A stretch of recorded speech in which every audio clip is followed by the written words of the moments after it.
아멘. 오늘 우리 함께 읽은 말씀을 토대로 준비는 허비가 아니다라는 하나님의 말씀 함께 나누도록 하겠습니다. 오늘 우리가 함께 나눌 말씀은 준비에 대한 것입니다. 많은 이들이 준비하지 않고 일에 임하는 모습을 우리가 간혹 가다가 볼 수 있는데요. 되게 성격이 급하고 감정적인 사람들이 그런 경우가 많습니다. 준비하는 것을 시간을 허비하는 것이라고 느끼면서 이 준비가 너무 허비라고 느껴진다고 하고 그냥 준비를 안 하는 경우가 있다는 것이죠. 그런데 오히려 참 준비를 철저하게 해야지 오히려 더 큰 승리로 간다는 것을 우리는 알 수 있습니다. 영적 전쟁도 동일합니다. 저번 주에 우리가 나눈 것 같이 하나님이 순종을 요구하실 때에는 즉시 순종하는 것이 중요하지만 그것 외에 내가 준비해야 되는 부분에 있어서는 내가 철저하게 하는 것도 너무도 중요합니다. 그렇다면 우리가 준비해야 되는 영역이 어디인지, 그 영역은 어디에 존재하는지를 우리 함께 말씀을 통해 나누길 원합니다. 2차 세계대전 당시에 연합군이 한 가지 큰 전투를 벌였죠.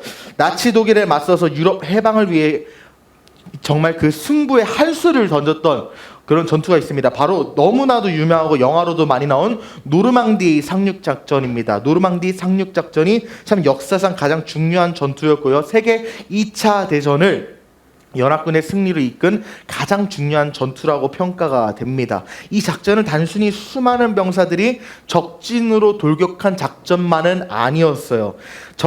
전쟁의 승리를 위해서 치밀하게 계획하고 치밀하게 준비했던 전투가 바로 이 노르망디 상륙 작전이었습니다. 이 정보 수집이나 기만 작전 같은 여러 가지 준비도 있었지만 이 준비 중에서 가장 특별하고 중요했던 준비 두 가지를 말하자면 바로 훈련이었고요. 두 번째로 자원 배치였어요. 적절하게 훈련을 해야 됐고요. 적절하게 자원 배치를 했다는 것입니다. 병사들은 상륙할 해안과 유사한 환경에서 이 노르망디 해안하고 비슷한 환경에서 계속적으로 상륙하는 훈련을 해가지고 노르망디 상륙작전을 실제로 진행할 때 어려움이 없도록 계속적으로 연습을 했고요. 그래서 병사만 가면 됩니까? 총알이나 여러 가지 그런 군수물품이 가야 되잖아요. 이 자원 배치를 철저하게 준비를 했다는 거예요. 그래서 이제 6월 6일에 상륙작전을 이끌었고 이것이 성공으로 이어지게 되며 유럽이 자유를 되찾게 되었습니다.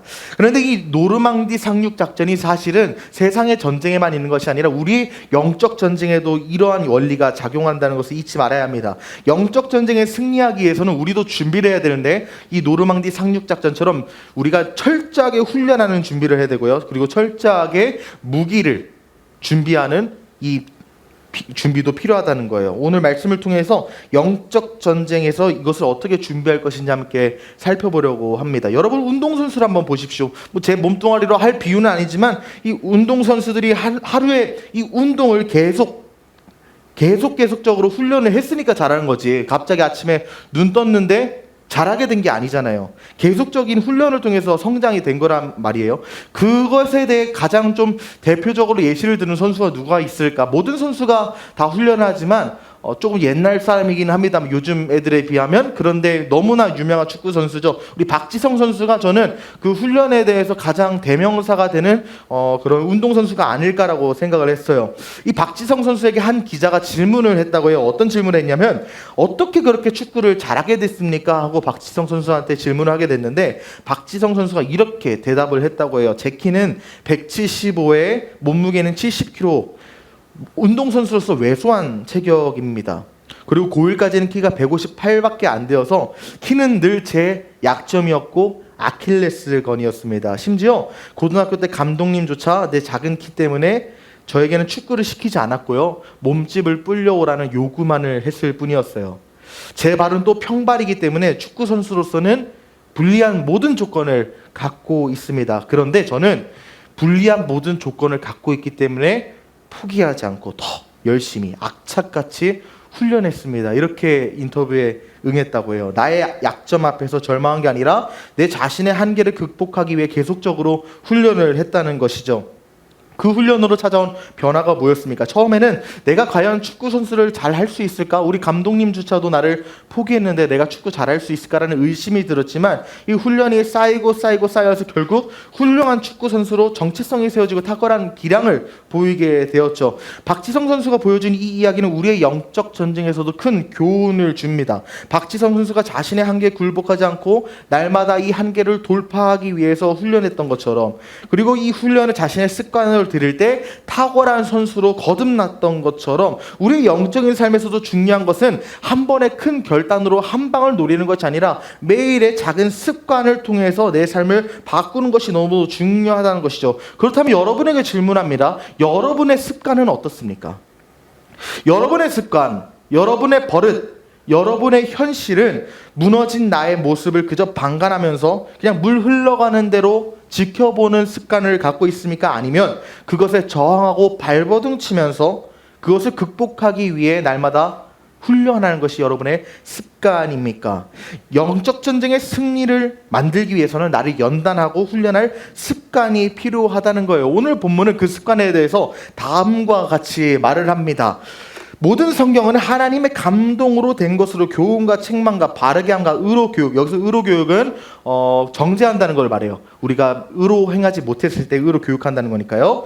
의로 교육하기에 유익하니 이는 하나님의 사람으로 온전하게 하며 모든 선한 일을 행할 능력을 갖추게 하기 위함이라 우리에게 말하는데, 짧게 요약하면 하나님의 말씀을 가까이 하는 습관이 우리에게 너무도 필요하다는 것을 오늘 우리 본문을 말하고 있는 거예요. 하나님의 말씀은 우리를 교훈하고요, 책망하고요, 바르게 하고요, 우리가 엇나갔을 때 의로 교육한다는 거예요. 그리고 이것을 통해서 우리를 온전하게 하고 모든 선한 일을 행할 능력을 갖추게 한다는 건데, 여기서 온전하게 한다는 이 헬라어를 제가 찾아보니까 제가 어떤 표현이 썼는지는 제가 설명하지 않겠습니다만은 시제를 봤어요. 이번에는 온전하게 한다는 시제를 보니까 현재 가정법을 써였는데, 이 현재 가정법이 언제 쓰인지 아세요? 목적을 위해 지속적으로 또 반복적으로 행동을 해야 될 때 이 현재 여기 그 가정법을 사용해요. 그러니까 쉽게 말하면 이 나를 온전하게 한다, 하나님의 말씀이 나를 온전하게 한다는 것은 무엇을 뜻하냐면, 하나님의 말씀이 영적 전쟁의 승리라는 목적을 위해서 우리를 점진적이고 계속적인 과정으로 빚어간다는 거예요.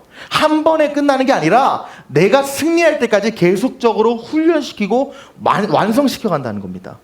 사랑하는 청년 여러분, 여기서 우리가 볼 수 있는 게 뭐냐면, 영적 전쟁에서 승리하는 것은 단번에 이루어지는 일이 아니구나라는 사실을 볼 수 있는 거예요. 날마다 말씀으로 깨져야 되고요, 말씀으로 연단되어야 되고요, 말씀으로 성숙해지는 그 과정이 지속적으로 내게 요구된다는 겁니다. 지속적인 훈련의 결과가 바로 영적 전쟁의 승리라는 것이죠. 그리고 이 훈련이 반복적으로 내 삶에 실천되는 것을 우리는 뭐라고 부르냐면, 그게 바로 습관입니다. 네, 영적 전쟁을 위해서 계속 훈련해야 되는데, 이 훈련이 계속적으로 반복돼서 내 삶에 체득되면 그것을 우리는 습관이라고 불러요. 습관이 필요합니다.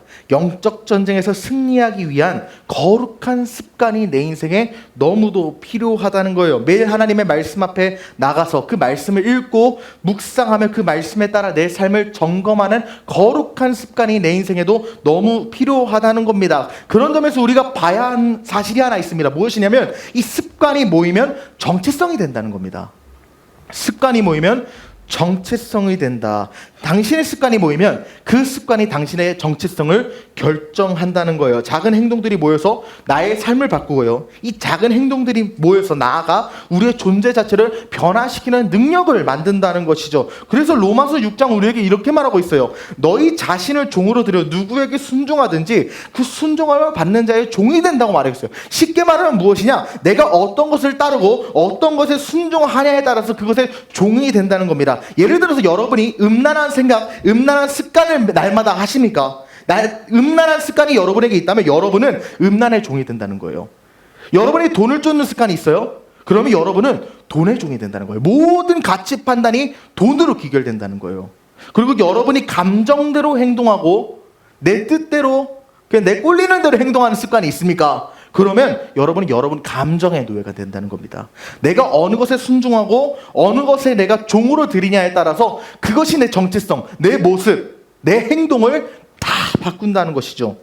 이와 같이 내가 어떤 습관을 들이냐에 따라서 내가 어떤 정체성으로, 내가 어떤 모습으로 거듭날 것인지를 결정하는데, 여러분이 만약에 말씀을 읽고 묵상하는 거룩한 습관을 들인다면 여러분은 어떤 정체성으로 거듭나겠습니까? 그 말씀이 여러분의 정체성이 바로 된다는 거예요. 말씀의 종이 돼서 말씀의 정체성으로 살아가게 된다는 것이죠. 내 인생의 패배의식과 절망으로 가득했지만 하나님의 말씀을 통해서 계속 습관을 들이면 이 패배의식이 가득했던 정체성이 승리자의 정체성으로 바뀌게 된다는 겁니다. 그러므로 말씀을 날마다 읽고 묵상하는 것은 단순히 종교적인 행위가 아니라는 것을 여러분이 기억을 해야 돼요.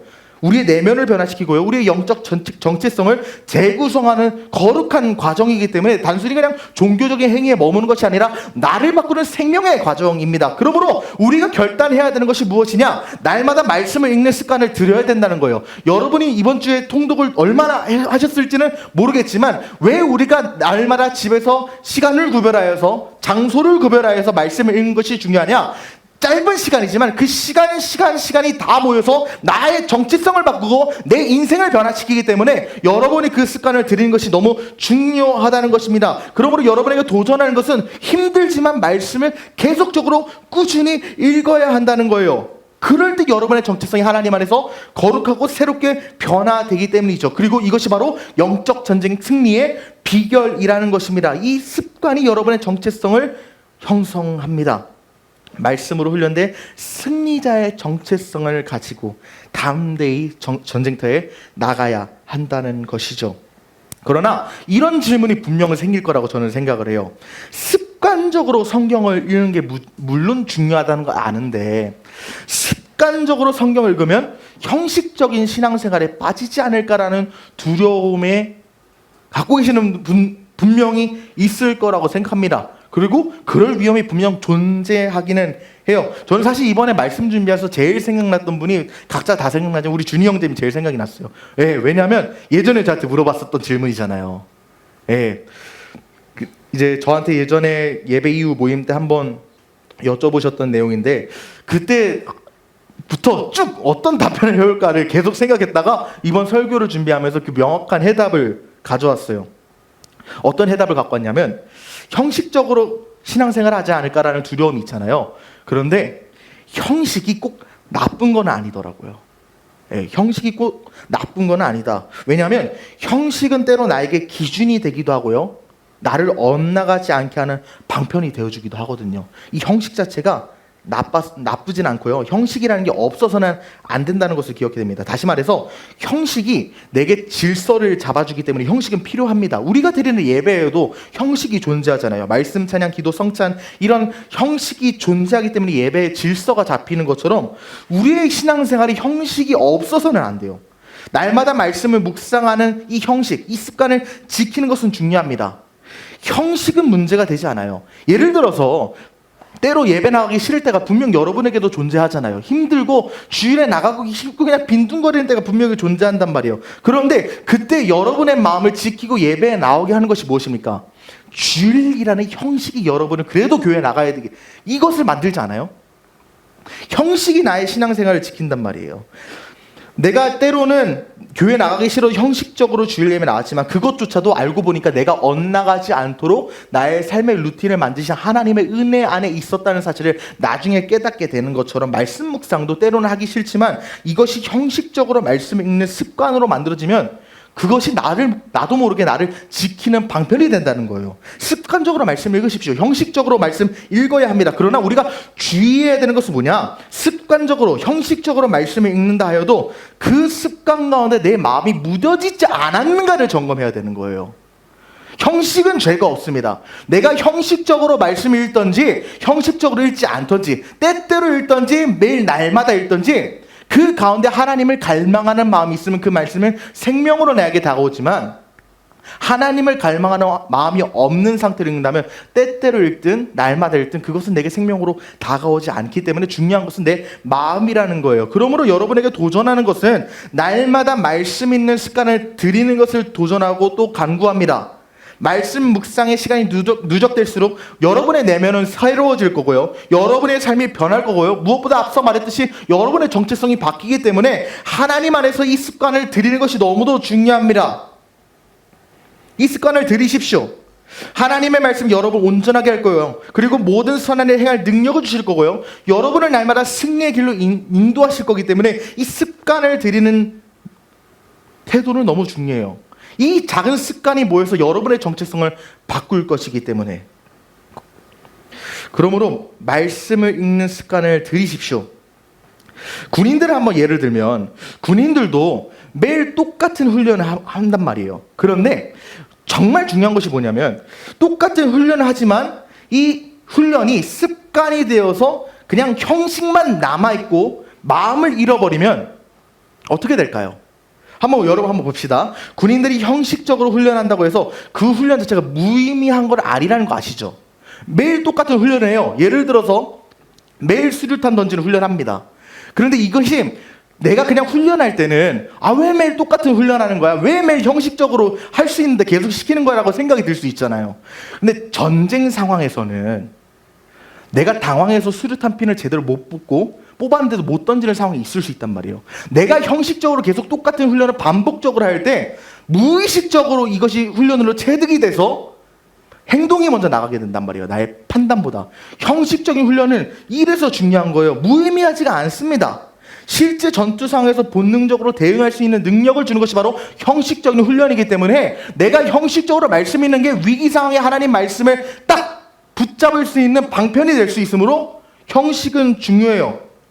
마찬가지로 말씀을 습관적으로 읽고 묵상하는 행위가 영적 전쟁의 강력한 준비가 된다는 것을 기억하십시오. 때로는 형식적으로 느껴질지라도 그 습관이 우리를 지키고요, 우리의 영적 삶을 견고하게 세우는 역할을 감당한다는 겁니다. 하지만 중요한 것은 군인들도 훈련의 본질과 목적을 잃어버린다면 훈련은 단지 반복적인 동작에 불과해진다는 겁니다.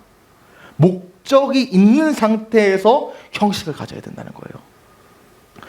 내가 전투에서 반드시 승리한다는 그 목적을 갖고 훈련을 임하면 체득이 되지만 아무런 마음 없이 그냥 수류탄 던지면 그것이 몸에 체득이 잘 되지 않는 것처럼 여러분이 형식적으로 날마다 말씀을 습관적으로 읽을 때 내가 지금 하나님 앞에 나간다는 그 의식을 갖고 말씀 읽는 태도가 중요하다는 것입니다. 그러므로 형식과 습관은 우리를 지키고 준비시키는 도구지만 그 속에서 하나님의 임재를 느끼고 그 말씀을 내 삶에 적용하려는 의지를 가지도록 노력하는 것이 너무도 중요합니다. 여러분이 형식적으로 말씀을 읽으려고 노력하시고 여러분의 삶의 형식이 말씀이 되도록 노력하십시오. 그러나 잊지 말고 잃어버리지 말아야 되는 것은 그 형식 속에 하나님을 향한 갈망과 그분의 임재를 놓치지 않도록 붙잡으십시오. 여러분의 묵상은 단순히 반복적인 훈련에서 끝나는 것이 아니라 하나님의 말씀으로 심령을 새롭게 하고 영적 전쟁을 승리케 하는 귀한 준비 과정입니다. 그런데 우리가 하나 기억해야 되는 사실이 있어요. 말씀이 왜 습관이 되어야 영적 전쟁에서 승리할까? 성경책은 날마다 우리 곁에 있는 것 같은데, 언제나 설교를 들을 수 있는 환경이 존재하는 것 같은데, 언제나 하나님 말씀을 읽을 환경이 내 삶에 존재하는 것 같은데 굳이 왜 영적 전쟁에서 말씀을 날마다 읽으라고 하는 것? 위기 상황에서 말씀 읽으면 되는 것 아닌가라는 질문이 들 수 있다는 거죠. 하지만 여러분에게 제가 말씀드리고 싶은 사실이 하나 있습니다. 그것은 무엇이냐면 총알이 떨어진 전쟁을 반드시 패한다는 거예요. 1950년에 한국전쟁이 이뤄질 당시에 한강 방어선을 구축하던 대한민국 군대가 심각한 위기에 봉착했어요. 왜 그러냐면 대한민국을 지키겠다는 그 군인의 애국심은 투철하고요, 열정은 투철했지만 이 군인들을 서포트할 군수물자가 절대적으로 부족했기 때문이에요. 군인들을 먹일 식량도 없었고요, 총알도 없었고요, 탱크도 없었습니다. 총알이 부족한 병사들은 전쟁에서 더 이상 싸움을 할 수 없고요, 싸울 수 없는 병사는 전쟁에서 득이 되지도 않고 오히려 짐이 될 뿐입니다. 도움이 되지 않기 때문에 이 전열이 쉽게 무너져서 한 달 만에 낙동강까지 내려간 거 아니에요. 많은 전선에서 한국전쟁의 아픈 그런 경험을 우리가 겪게 되었는데 우리의 영적 전쟁에서도 무기를 준비하는 것이 너무 필요하다는 겁니다. 무기가 없으면 절대로 승리할 수가 없거든요. 그렇다면 우리의 무기가 무엇인가? 우리 3장 15절을 보니까 또 내가 어려서부터 성경을 알았나니 성경은 능히 너로 하여금 그리스도 예수 안에 있는 믿음으로 말미암아 구원에 이르는 지혜가 있다고 합니다. 사도 바울은 디모데에게 어려서부터 성경을 알았다고 말하면서 성경이 우리를 구원에 이르게 하는 지혜를 준다고 강조합니다. 성경은 단순한 지식이 아니라 우리를 그리스도 예수 안에서 구원에 구원의 길로 이끌며 영적 전쟁에서 나에게 구원을 주는 무기라는 거예요. 그렇기 때문에 특별히 에베소서 6장에서는 이 영적 전쟁의 무기에 관해서 뭐라고 말합니까? 성령의 곧 하나님의 말씀을 가지라고 표현하고 있어요. 하나님의 말씀이 우리의 무기라는 거예요. 하나님의 말씀만이 영적 전쟁에서 나를 승리를 이끄는 무기가 된다는 겁니다. 말씀은 사탄의 거짓과 공격을 무너뜨리는 가장 강력한 도구라는 것이죠. 우리가 말씀을 마음에 새기고 말씀으로 기도하며 싸울 때 어떠한 영적 공격도 우리는 능히 대적하며 싸워 승리할 수 있다는 것입니다. 그러나 우리가 이런 의문이 생깁니다. 왜 말씀만이 무기인가? 기도도 우리의 무기가 될 수 있지 않은가 이렇게 생각할 수 있습니다. 맞습니다. 기도도 우리의 무기죠. 하지만 우리가 기억해야 되는 사실은 무엇이냐? 말씀 없는 기도는 제 능력을 발휘하지 못한다는 거예요. 이 상황은 총알 없는 총의 비유를 둘 수 있습니다. 총은 준비되어 있어요. 총은 나에게 존재합니다. 그런데 이 총은 있지만 실제로 이 총을 통해서 발사할 총알이 없다면 어떤 일이 일어날까요? 이 총을 통해서 적들이 죽을까요? 아니요. 어떤 역사도 일어나지 않아요. 총알 없이 총을 쏘면요, 내부 부품이 마찰해서 잠시 뜨거워지긴 하고 딸깍딸깍 소리는 나요. 그런데 적들에게 어떠한 피해도 주지 않습니다. 여러분이 환난 속에 처해졌을 때 기도하는 거 중요합니다. 하나님 앞에 간구하고 부르짖는 태도가 너무 중요해요. 그런데 이 부르짖는 태도가 말씀 가운데 부르짖어야 된다는 거예요. 기도가 총이라면 말씀이 총알이기 때문입니다. 아무리 기도한다는들 소리는 나고 잠시 뜨거워질 수 있어요. 마치 총알 없는 총처럼 딸깍딸깍 소리 나는 기도는 할 수 있어요. 하지만 공격을 못해요. 말씀이라는 총알만 있고 또 기도를 발사하지 않는다면 또 총알만 있는데 총이 없는 상태에서 어떻게 발사하겠습니까? 말씀과 기도가 함께 있어야 된다는 거예요. 그러므로 영적 전쟁을 이기기 위해서 하나님의 말씀을 날마다 우리 가슴에 비축해야 한다는 것입니다. 그러나 우리가 기억해야 되는 사실은 무엇이냐? 전쟁터에서 보급이 언제나 원활하지는 않다는 거예요. 언제나 총알이 나에게 보급되는 건 아니라는 겁니다. 이것이 아까 여러분에게 말씀드렸다는 거예요. 내가 언제나 성경 읽을 수 있을 것 같고 언제나 하나님 말씀 들을 수 있을 것 같고 언제나 설교 말씀 들을 것 같습니까? 그렇지 않습니다. 똑같은 말씀이라 하여도 내 마음이 강박해지고 환난이 찾아올 때는 설교 말씀도 내 귀에 들어오지 않고요, 문제가 당장 내 앞에 쳐들어왔을 때는 하나님 말씀이 성경 읽히지도 않아요. 당장의 문제가 내 앞에 도래했을 때 하나님의 뜻이 어떤 것인가 구별할 능력이 우리에게 존재하지 않는 경우가 너무도 많다는 거예요.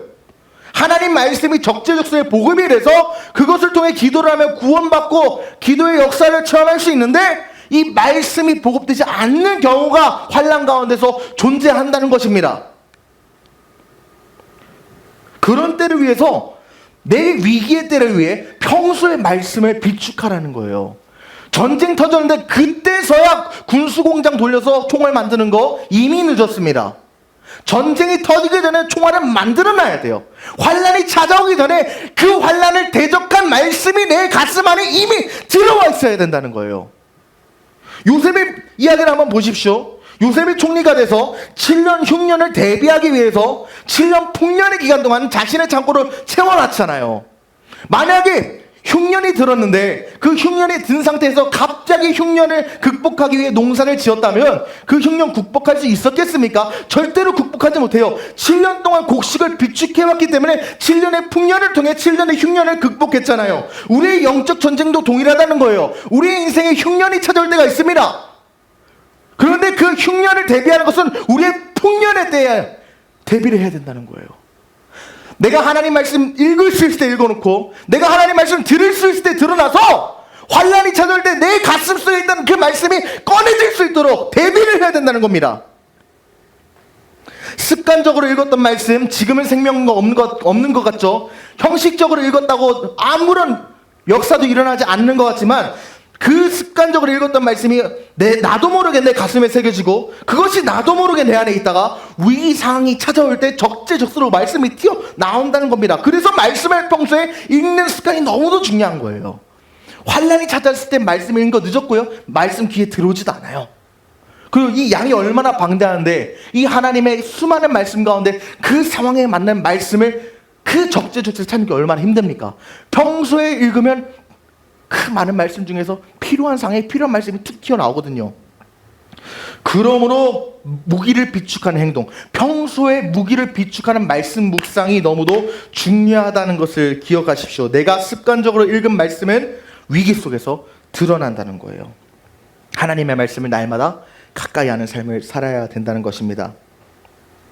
그러므로 여러분이 말씀을 읽고 묵상하는 것을 습관하여서 날마다 말씀 안에서 훈련되고 그 말씀을 나의 무기로 비축하십시오. 마치 요셉이 흉년의 때에 풍년에 저장했던 곡식을 창고에서 꺼내 쓰듯이 우리가 평소에 저장한 말씀이 가장 필요할 때 나올 수 있도록 비축을 하십시오. 이 과정은 결코 허비가 아닙니다.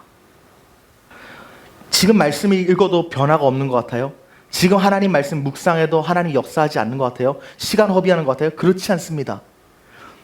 내 위기의 때를 위해 준비하는 과정이에요. 묵상하는 성경 말씀을 내 가슴에 새기는 모든 과정을 통해서 하나님이 앞으로 역사하실 것을 우리는 바라보게 된다는 것입니다. 그런데 이 말씀을 읽고 묵상하는 과정이 참 신비한 게 있어요. 뭐냐면 제가 저번 주에 모임 때 얘기했지만 저도 인생 살면서 성령 체험을 여러 번 했을 거 아니에요.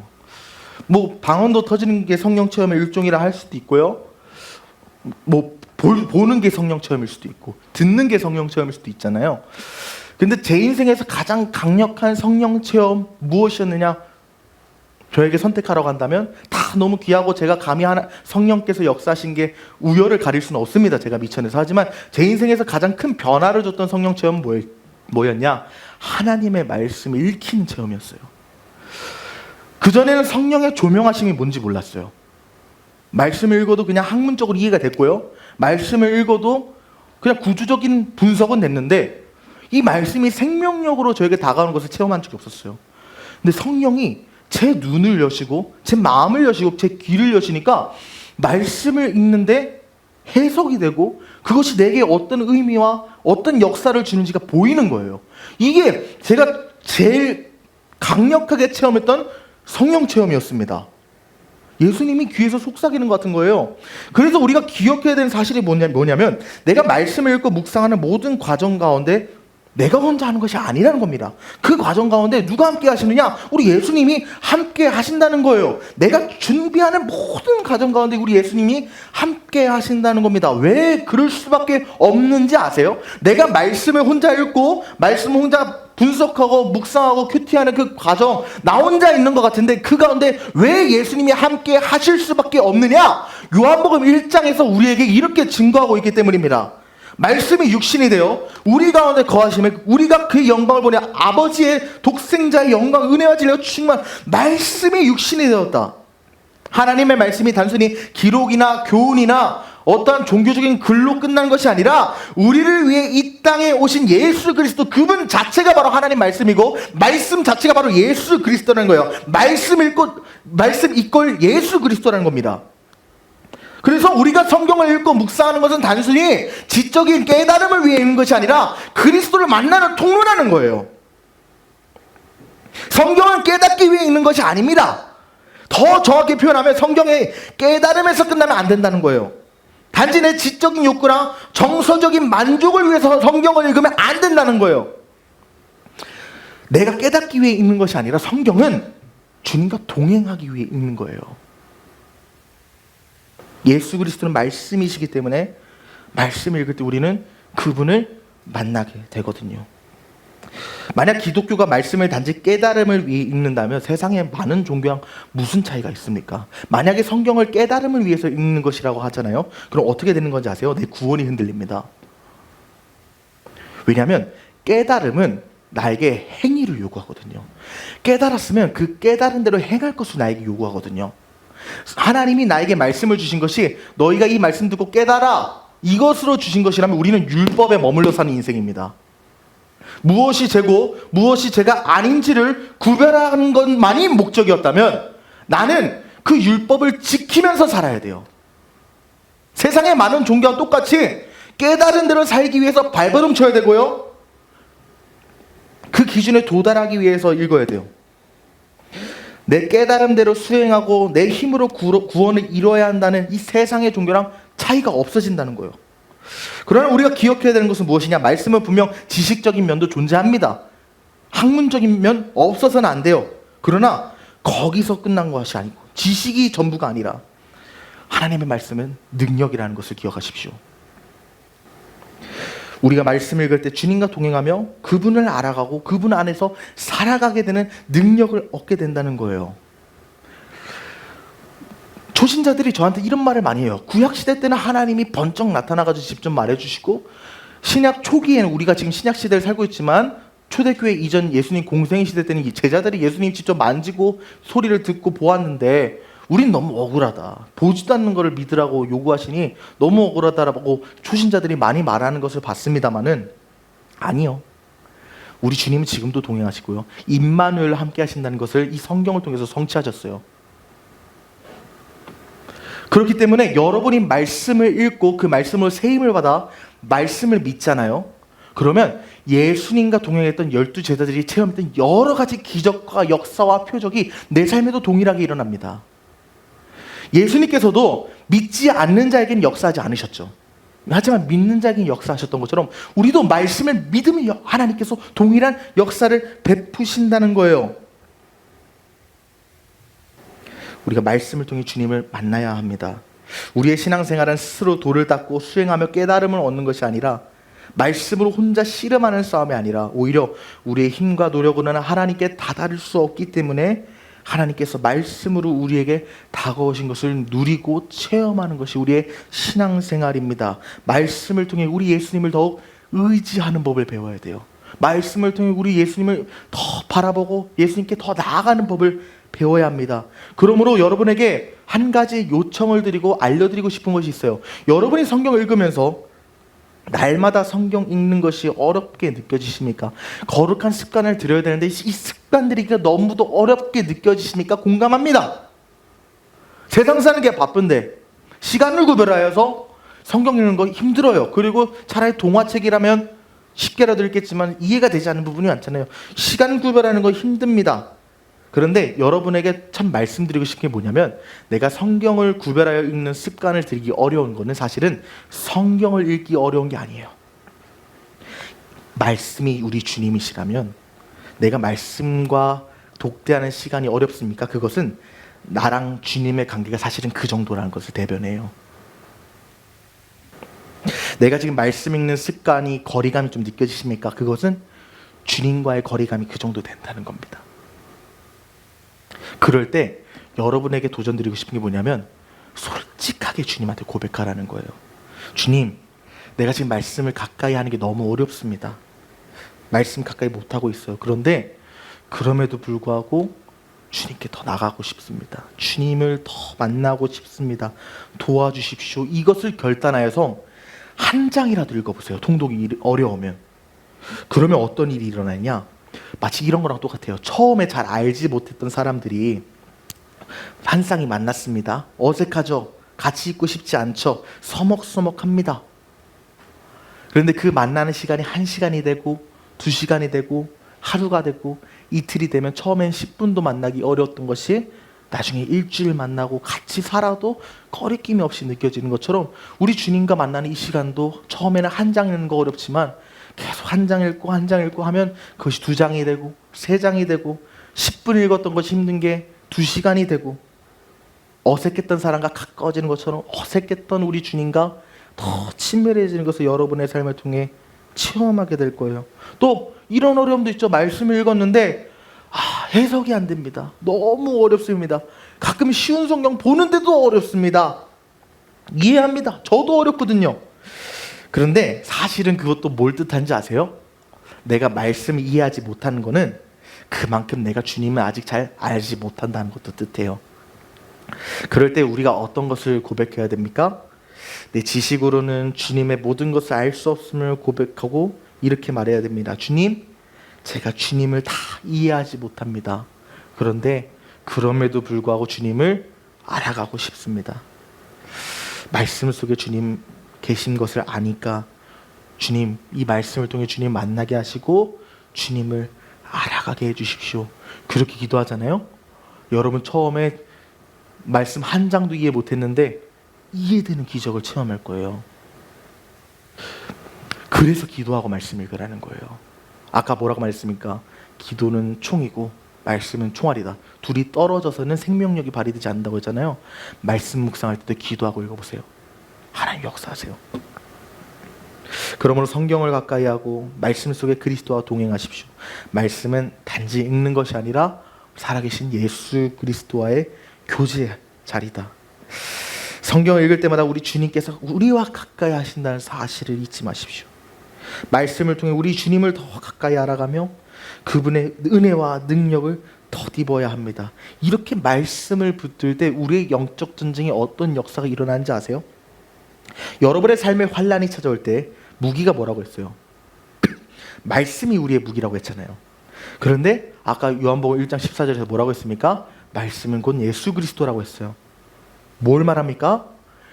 내 영적 전쟁의 무기는 말씀인데 말씀이 예수 그리스도라면 내 영적 전쟁의 가장 강력한 무기는 바로 예수 그리스도라는 거예요. 주님이 나의 무기가 되신다는 겁니다. 기도 가운데 우리 주님을 말씀 가운데 믿는 믿음으로 주님의 이름을 선포할 때 영적 전쟁에 승리한다는 거예요. 우리가 예수 이름으로 날마다 명령하고 대적하는 기도 우리 많이 하잖아요. 근데 그것이 단순히 예수님의 이름에 권세가 있기 때문에 선포하는 것도 있지만 그분이 나의 무기가 되시기 때문에 우리가 그분의 이름을 선포할 때 원수 마귀는 물러가고 모든 공격이 무력화된다는 사실을 기억해야 한다는 것입니다. 말씀을 믿는 믿음 안에서 문제에게 명령하십시오. 예수 그리스도로 인하여 공격하십시오. 예수 이름으로 문제는 떠나가라. 예수 이름으로 병만은 떠나가라. 예수 이름으로 모든 관계의 불안은 떠나가라. 예수 이름으로 가난은 떠나가라. 우리가 예수 이름으로 선포할 때 우리는 주님이 나의 가장 강력한 무기가 되신다는 사실을 체험하게 될 것입니다. 그러므로 영적 전쟁의 준비와 영적 전쟁의 모든 과정은 여러분 혼자 하는 것이 아니라는 사실을 기억해야 돼요. 나 혼자 훈련하는 것도 아니고요. 나 혼자 무기 보급하는 것도 아니고요. 모든 과정에 그리스도가 존재하신다는 거예요. 말씀을 읽는 과정에서도 주님과 내가 동행하고 말씀을 내 가슴에 새기며 무기를 비축하는 그 순간 속에서도 주님이 나의 무기가 되신다고 약속하시며 내 안에 들어오신다는 겁니다. 우리 주님과 가까이 할 때, 말씀을 가까이 할 때 우리의 삶에 놀라운 승리가 임할 것입니다. 말씀을 마무리합니다. 사랑하는 청년 여러분, 오늘 우리는 영적 전쟁을 어떻게 준비할 것인가에 대해서 나눴습니다. 우리 저번 주는 무엇이었어요? 실질적으로 내 삶에 순종이 필요한 부분이 있다면 신중함도 필요하지만 신속한 순종도 필요하다. 그것이 나의 삶의 패턴이 되어야 된다. 함께 나눴었죠. 그렇습니다. 준비가 되지 않은 상태에서 하나님이 명령하신 것에 대한 순종이 필요합니다. 그것이 믿음이라면 오늘 나눈 것은 무엇이냐? 무엇을 믿을까에 대한 부분이에요. 무엇을 믿을 것입니까? 여러분이 순종한다고 그냥 깡으로 나가잖아요. 말씀 없이 그냥 깡으로 나가잖아요. 그냥 헛발 딛는 거예요. 믿는 거 중요한데 무엇을 믿는가가 더 중요합니다. 하나님께 순종하기 위해서는 먼저 하나님의 말씀을 제대로 듣고 인식하는 과정이 너무도 중요한데 그것을 어떻게 하느냐? 하나님의 말씀을 준비하는 과정을 통해 일상적으로 하나님 말씀을 읽고 묵상하는 거룩한 습관을 만드십시오. 그리고 이 습관이 우리의 정체성을 변화시키고 변화된 정체성으로 담대히 전쟁터에 나간다는 사실을 잊지 마십시오. 또 말씀은 단순한 지식에서 끝나는 게 아니라 나를 변화시키고 영적 전쟁에서 승리를 이끄는 가장 강력한 무기라는 사실을 기억하고 그 말씀을 가슴에 새기십시오. 그러므로 제가 여러분에게 도전하는 것은 무엇이냐? 말씀 통독하는 것도 좋은데요, 나에게 힘이 되는 말씀 있잖아요. 하나씩 암기하세요. 말씀으로 기도하는 게 바로 그겁니다. 제가 말씀을 기도할 때 어떻게 하냐면, 말씀으로 기도한다고 하면 사람들이 많이 좀 두루뭉실하니까 어떻게 하는 건지 잘 모르는데 저는 이렇게 기도해요. 제가 제일 좋아하는 말씀 중에 하나가 예레미야 29장 11절 말씀인데, 너희를 향한 나의 생각을 안 하니 평안이요 재앙이 아니니라, 미래와 희망을 주는 것이라, 이 말씀이 있거든요. 제가 이 말씀 어떻게 기도에 적용하냐면, 하나님 제 앞에 상황이 너무 막막하고요. 보이는 게 없고요. 희망이 없습니다. 삶을 포기하고 싶습니다. 그런데 하나님, 포기하지 않을게요. 왜 그러냐면 하나님께서도 나의 삶을 향해서 미래와 희망을 주시고 절망이 아니라 소망, 꿈을 주신다고 분명히 예레미야 29장에서 나에게 약속하지 않으셨습니까? 내가 주님 그 말씀 붙잡고 이 시간 기도합니다. 또 무엇이 있을까요? 마태복음 7장에 구하라 그리하면 너에게 주실 것이요 찾으라 그리하면 찾아낼 것이요 두드리라 그리하면 열릴 것이니 구하는 이마다 받을 것이 찾는 이는 찾아낼 것이요 두드리는 열릴 것이니 이 말씀 있잖아요. 그 뒤에 온 말씀이 자식이 떡을 달라는데 돌을 주며 생선을 달라는데 뱀을 줄 자가 있겠느냐. 너희가 그렇게 하는데 악한 자로도 그렇게 할 줄 알았는데 하물며 너희 하늘에 계신 너희 아버지께서 구하는 자에게 좋은 것을 주시지 않겠느냐라고 이런 말씀이 있는데 기도할 때 어떻게 합니까? 하나님, 내가 이것을 구하는데 이 시간 예를 들어서 등록금이 필요해서 등록금을 구하는데 취업할 자리가 필요해서 회사를 구하는데 하나님 구하라 그리하면 너에게 주실 것이요 찾으라 그리하면 찾아낼 것이요 두드리라 그리하면 너에게 열릴 것이라 주님 말씀하지 않으셨습니까? 직장을 구합니다. 직장을 찾습니다. 그리고 그 직장의 문을 두드립니다. 하물며 이 땅에 있는 내 아버지조차도 나에게 가장 좋은 것을 주려고 노력하는데 하늘에 계신 우리 아버지께서 나에게 가장 좋은 것 안 주시겠습니까? 이 시간 그것을 믿음으로 기도합니다. 주님 응답해 주십시오. 이렇게 기도하라는 거예요. 여러분이 말씀을 암기하며 그 말씀 암기한 것으로 기도할 때 하나님께서는 자기가 보증한 것이 있기 때문에 반드시 응답하십니다. 여러분의 말씀을 통해서, 여러분이 품은 그 말씀을 통해서 역사하시는 하나님, 여러분이 준비한 것을 통해서 그 말씀을 통해 기적을 일으키시는 하나님을 평생의 삶을 살아가며 체험하는 복된 삶이 되기를 축복합니다. 그러므로 여러분에게 마지막으로 결단을 할 것을 촉구합니다. 말씀을 여러분의 삶에 비추가십시오. 매일 말씀을 읽고 묵상하십시오. 그리고 그 말씀 속에서 살아계신 예수님을 만나십시오. 그때 여러분의 영적 전쟁은 승리하게 될 것이고 여러분은 그 전쟁터에 장성한 군사로 성장하게 될 것입니다.